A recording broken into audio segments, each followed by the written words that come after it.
Hola, ¿qué tal amigos? Bienvenidos. Así iniciamos nuestra exposición de la unidad número 3 de la asignatura Psicología Jurídica con la profesora Gloria Torres.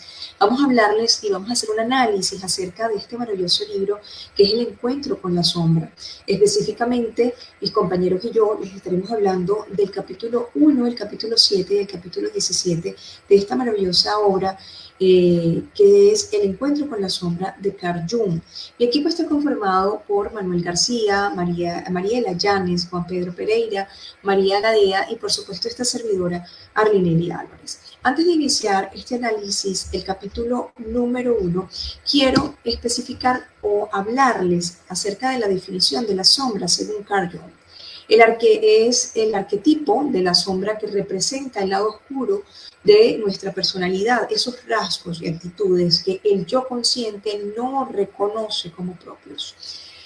También Carl Jung nos dice que cada uno de nosotros proyecta una sombra tanto más oscura y compacta cuanto menos encarnada se halla en nuestra vida consciente. Esta sombra constituye a todos los efectos un impedimento inconsciente que malogra nuestras mejores intenciones. Entonces, ese lado oculto que se encuentra y que no lo hacemos consciente y que por supuesto en algunas ocasiones se refleja y que estaremos hablando en los próximos capítulos, ¿no? Entonces, ese lado oscuro que tenemos o que es de nuestra personalidad. Adentrándonos un poco al primer capítulo, ¿verdad? Vamos a estar hablando o en este libro tratan del gran saco que todos arrastramos. En primera instancia, a los 2 o 3 años de edad, todos nosotros, nuestro psiquismo, irradia energía y estamos dispuestos de lo que bien nos podríamos denominar una personalidad de 360 grados. Tenemos una amplitud en nuestra personalidad porque aún no hemos definido algunos rasgos, ¿no? Luego, en la secundaria, en la escuela secundaria, nuestro lastre sigue creciendo, la paranoia se siente en los adolescentes respecto a los adultos, es inexacta, pues ahora ya no solo estos últimos, es decir, los adultos son quienes oprimen, sino también los mismos compañeros, ¿no? Y por último, somos una esfera de energía que va menguando con el correr del tiempo y que al llegar a los 20 años no queda de ella más que una magna rebanada. Esto confirma, ¿no?, que lo que vamos a exponer más adelante, lo que tiene que ver con nuestras creencias, con la personalidad como tal del individuo y que esto lo vamos llenando en ese saco que todos vamos arrastrando a lo largo de nuestras vidas. Tenemos también que hay una sombra colectiva. Todos nosotros arrastramos nuestro propio saco personal, pero que a la vez un pueblo también tiene, cada grupo humano arrastra su propio saco. Las comunidades humanas interfieren con nuestro proceso personal y en este sentido bien podemos decir que resulta más comprometido vivir en sociedad que permanecer aislados de la naturaleza. Entonces allí observamos cómo la sombra nos lleva de manera individual y también de manera colectiva. De esta forma le doy mi pase a mi compañera María, que les estará hablando un poco más y haciendo una conclusión de este capítulo número 1 que tiene que ver con el encuentro con nuestra sombra. Hola a todos. Bueno, en este espacio les voy a hablar un poco sobre la conclusión e interpretación del capítulo número 1 del libro Encuentro con la sombra. En este caso, el capítulo 1 está titulado como El saco que todos arrastramos. Y es bastante curioso, realmente uno de los capítulos que más me llamó la atención, ya que abarca un tema bastante importante que es el sistema de creencias. Nosotros como estudiantes de psicología y realmente todos los profesionales deberíamos conocer muy bien de qué se trata este tema, ya que el sistema de creencias es determinante en la vida de una persona, ya sea en la parte familiar, en la parte personal, en la parte laboral, profesional, independientemente de en qué parte se ocupe, es algo sumamente relevante. ¿Y por qué? Pues bueno, este capítulo se relata sobre el cómo los comentarios, ideas ajenas, pensamientos externos de las personas desde temprana edad, desde los 2 o 3 años en adelante, pueden influenciar fuertemente en la creencia de una persona. Como de un momento a otro, con un comentario pasado del momento, ligero, podemos empezar a generar una idea en la cabeza que al pensarla tantas veces las convertimos en algo real y tangible. Eso siempre nos pasa y nos pasa en general, creo que a todos en la vida. Entonces, ¿de qué se trata esto y cómo lidiar con esto? Y realmente es la conclusión y el aprendizaje que queda luego de leer este capítulo. Yo durante la investigación y durante la lectura del capítulo me informé un poco sobre este tema y sí, voy a citar a un autor de apellido Ramsey, que él habla sobre cómo el sistema de creencias puede incluso formar parte de nuestro ADN y cómo puede ser tan vital en la formación de alguien, en su personalidad, en su creencia, en su vida y en su actitud. Entonces, realmente, ¿cómo se origina esto? Y esto, ¿cómo lleva a los patrones en la vida de la gente? Pues sencillo. Nosotros, cuando comenzamos nuestra vida, tenemos mucha energía. Somos seres humanos y por naturaleza estamos de algún modo preparados para vivir, para conocer, para desenvolvernos. Y a la larga, durante ese camino, nos rodeamos de creencias de todo el mundo. Como que cosas que ya están escritas, prescritas, por así decirlo. Estamos rodeados de personas que todo el tiempo nos van repitiendo una y otra vez las mismas cosas, que aparentemente no están bien ante algo, pero realmente la gente tiene el suficiente criterio para plantearlo. Realmente es nuestra responsabilidad lo que los otros puedan decir de nosotros, o es nuestra responsabilidad cómo ellos abordan las situaciones. Y la verdad es que no. Cada ser humano y cada individuo tiene derecho de vivir y de crear sus propias ideas. Y nadie en esta vida es lo suficientemente capaz ni tiene el suficiente poder para decir quién es capaz y quién es incapaz de hacer ciertas cosas. Y esto nos lleva muchas veces a nosotros mismos inculcarnos o decirnos que no podemos hacer algo, o que somos malos en algo, o que no somos lo suficientemente destacados en un área, porque en algún momento de nuestra vida nos codeamos con alguien que nos lo dijo, o creemos que algo es necesariamente malo porque es lo que escuchamos alrededor. Y la mejor manera para romper esos patrones, para eliminarlos y poder proseguir, no es más que entender e internalizar que nosotros somos los únicos responsables de cargar con nuestras responsabilidades, con nuestros pensamientos, con nuestras decisiones. Y más nadie. Que lo que digan los demás es una opinión y es válida, pero que eso no construye las personalidades de cada uno. Y que muchas veces el pensar de otras personas puede ser un indicativo grandísimo y puede ser un detonante o un punto de inflexión para que una persona no se desarrolle del todo bien personalmente y laboralmente. Entonces hay que cuidar mucho eso y empezar a romper patrones de el hecho de que una persona opine de alguna manera o el hecho de que una persona quizá no te aporte de la manera que tú quieres. No quiere decir que esté mal lo que tú hagas o lo que tú digas o lo que tú piensas, que tú tienes derecho a conectar y a construir tú mismo tus ideas y tus propuestas y tus creencias, que somos seres individuales y que cada quien se hace responsable de su área. Entonces es importante que tengamos eso presente y que cada quien, viviendo su proceso por supuesto, se proponga ello. Y algo mucho más importante, que es la comunicación asertiva y saber cómo llevar el mensaje a una persona, porque es increíble la manera en que eso puede influenciar en el proceso y en la creación de alguien más. Muchas gracias. Buenas tardes, mi nombre es Manuel Alejandro García. Soy estudiante de la carrera de psicología y en estos momentos me encuentro cursando la materia de psicología jurídica. Dentro de esta materia bastante interesante, vamos a hablar o hemos estado estudiando la psicología de la criminalidad. o la teoría psicológica, psicodinámica de la criminalidad. Es por eso que el punto que me tocó es bastante interesante. Tiene por nombre la creación del falso yo. Nosotros pudiéramos entonces intentar contestar 3 preguntas claves que nos van a ayudar a tener ideas claras y distintas de este concepto.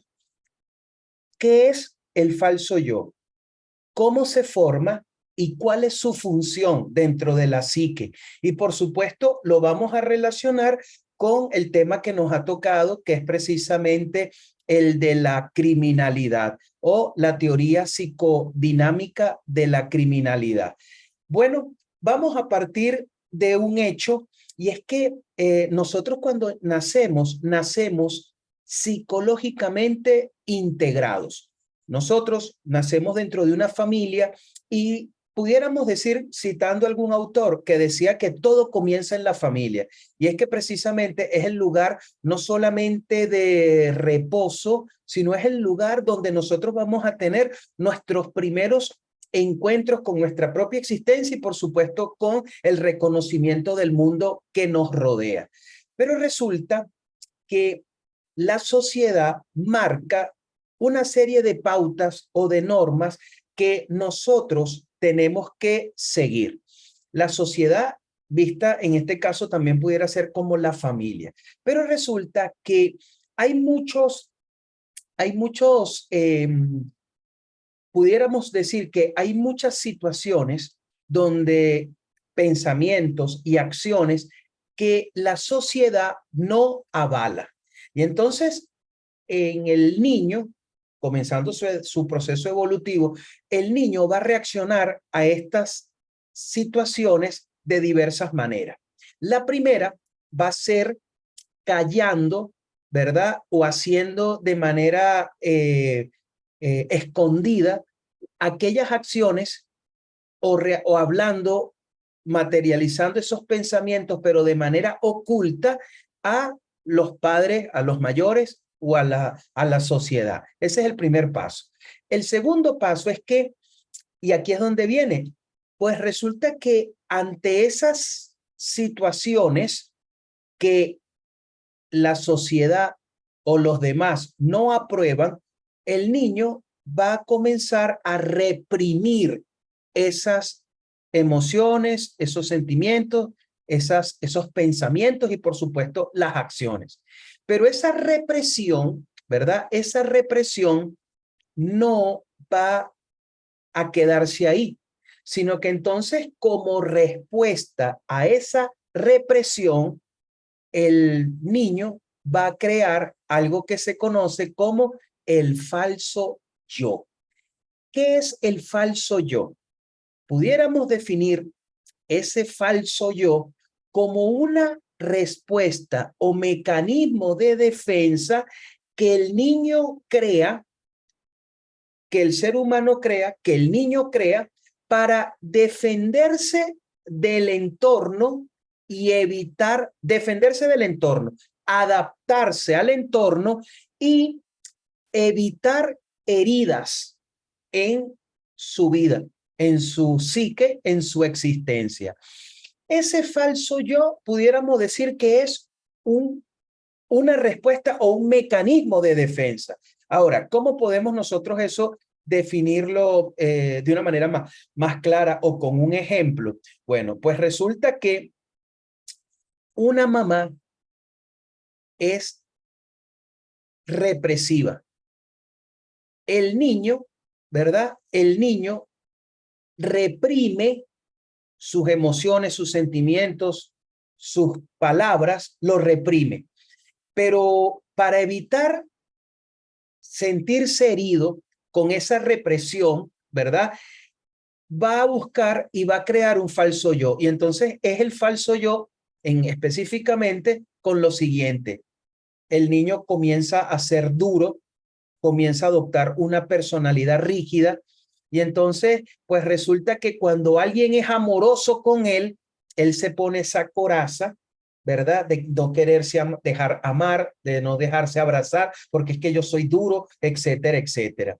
Pues resulta que entonces ese falso yo va a servir, pudiéramos decir, de ayuda, ¿verdad? De ayuda para que la persona no se sienta herida, no se sienta vulnerable. Ahora, ¿qué pasa? Pues resulta que ese falso yo trae una consecuencia, y es que la persona no va a vivir de manera integrada. Y por no vivir de manera integrada, va a tener siempre una tendencia, ¿verdad?, a la tensión, una tendencia a la palabra sería, la palabra más exacta sería una tendencia a la ansiedad. Y entonces va a buscar, paso número 1, reprimir. Paso número 2, crear un falso yo.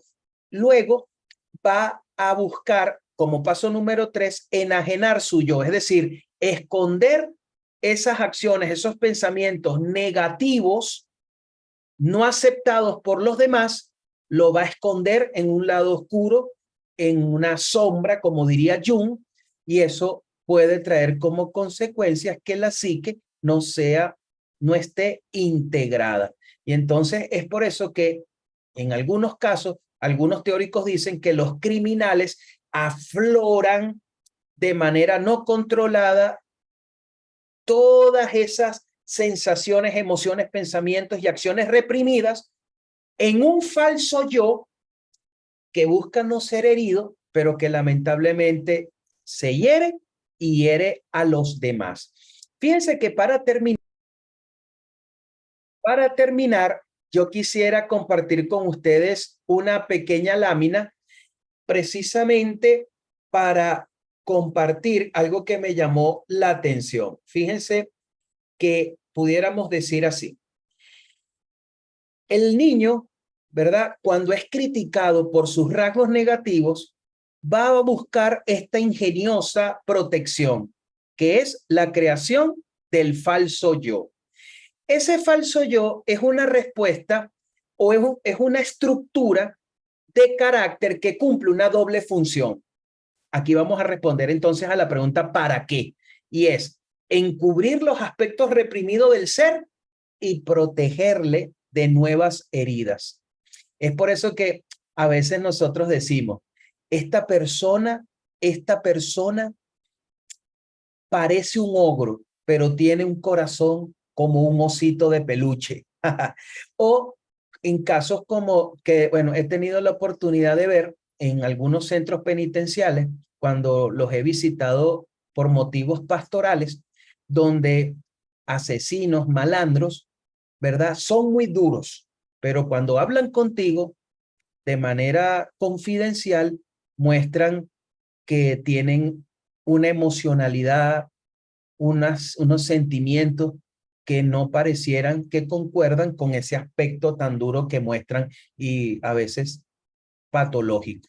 Bueno, ojalá que la exposición haya sido sencilla y coherente. Gracias por la oportunidad y realmente me ha gustado mucho lo que he leído de este documento. Muchas gracias.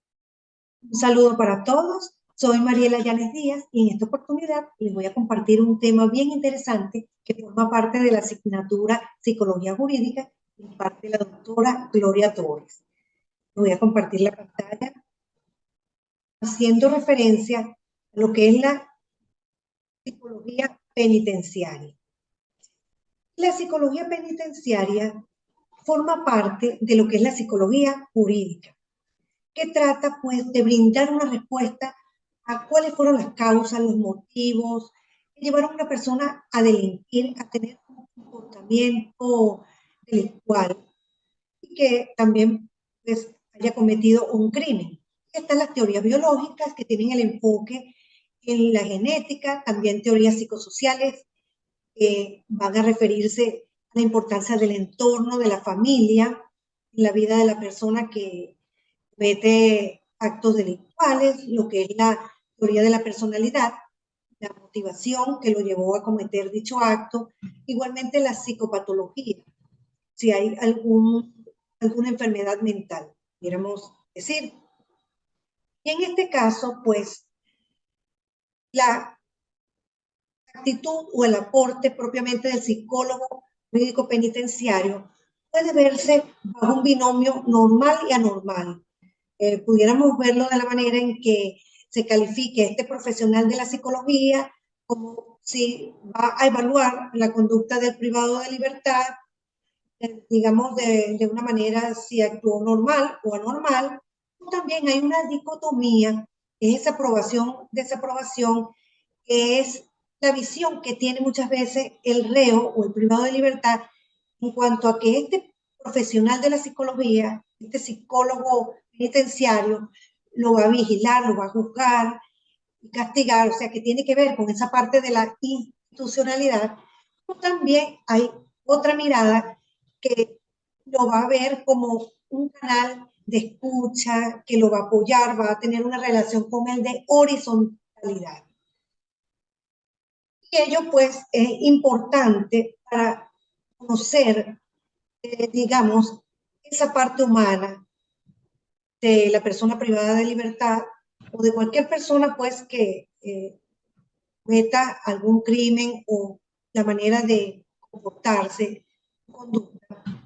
Podemos señalar, haciendo este parangón con el libro El encuentro con la sombra de Carl Gustav Jung y sus colaboradores, que tienen que ver en este caso propiamente con lo que es el lado oscuro del éxito, Jung va a definir que la sombra es como lo que una persona no desea ser. Es decir, ese lado oscuro de la luna, aquella cosa que no nos gusta ver, que está en nosotros y que forma parte de esa dualidad humana. Tenemos nuestra parte de bondad, pero también nuestra parte de maldad.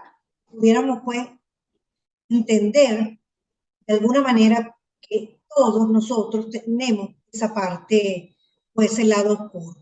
Ya desde los griegos, en el frontispicio del templo de Apolo en Delfos, había una inscripción que señalaba lo siguiente: conócete a ti mismo. Y allí pues podemos ver que ya para ellos tenían una visión de lo que es la sombra personal, colectiva, familiar y biológica. Igualmente, entre los presocráticos pudiéramos señalar a Heráclito, que ya hablaba de unidad en oposición, ya hablaba de contrastes, de polaridades, que el hombre siempre se debate entre paradojas y que es lo que lo mantiene en movimiento precisamente, no de una relación a nivel de medicina biostática. Entonces, pudiéramos también señalar que precisamente los sentimientos y capacidades rechazados por el ego, es como que si nosotros nuestra vanidad lo desterramos, lo llevamos a esa sombra que no queremos ver, pero ella se va alimentando y la va haciendo cada vez más poderosa en esa parte oscura de nuestra naturaleza humana. Y es lo que también los griegos llamaban ubri, esa vanidad, esa forma desmedida, ese ego desmedido, pues que nos va a impedir afrontar y asimilar nuestra propia sombra. Pudiéramos también aquí hacer referencia a que cuando nosotros reconocemos la presencia de la sombra, la afrontamos, la abrazamos, la integramos a nosotros, vamos a aprender y a tener éxito. Cuando hablamos de éxito, tiene que ver con una palabra latina que es de salir, existere, de existencia, fíjense. Siempre el éxito va a ser como ese reconocimiento que nos hacen de fuera a nosotros. Y que eso puede inclusive transformarse en un narcisismo de querer siempre un personalismo que nos reconozca, que se nos reconozcan muchas cosas. Y pues cuando vemos que alguien nos hace alguna crítica, es como que si nos aisláramos, eso es lo que nos puede llevar inclusive al fracaso, porque es como que si no quisiéramos integrar ese lado oscuro de nosotros. Entonces, pues, esta es una manera de entender la naturaleza humana y que inclusive, pues, en el momento en que nosotros podamos integrar este lado y forma parte, porque como lo hemos visto ya desde los griegos, ya sabemos pues que tenemos este lado opuesto, pero que convive con nosotros y es lo que nos mantiene precisamente vivos en estas dimensiones. Entonces, pues, es una manera de concebir la naturaleza humana. Finalmente, culmino con el siguiente pensamiento. La peculiar belleza de la existencia humana reside en su vulnerabilidad. Espero haya sido de su agrado y hasta una próxima oportunidad. Análisis final. Los autores correlacionan directamente el éxito con la ansiedad.